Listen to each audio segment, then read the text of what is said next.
dahil sa mabilis na pagresponde ng mga tauhan ng Santa Maria Municipal Police Station sa lalawigan ng Ilocos Sur sa isang insidente ng pagkalunod, agad na naaksyonan at isang buhay ang matagumpay na nasagip mula sa tiyak na kapahamakan.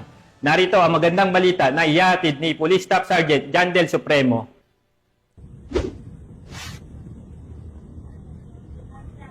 Alas 12:30 ng hapon noong Agosto 3, 2025, nakatanggap ang Santa Maria PNP ng tawag tungkol sa isang insidente ng pagkalunod sa Nalbo Beach, Santa Maria, Ilocos Sur. Ang biktima ay isang residente ng Barangay Pinaan ng nasabing bayan. Pinangunahan ni Police Major Macario G. Lawan Jr., hepe ng Santa Maria PNP, ang pagresponde sa nasabing insidente.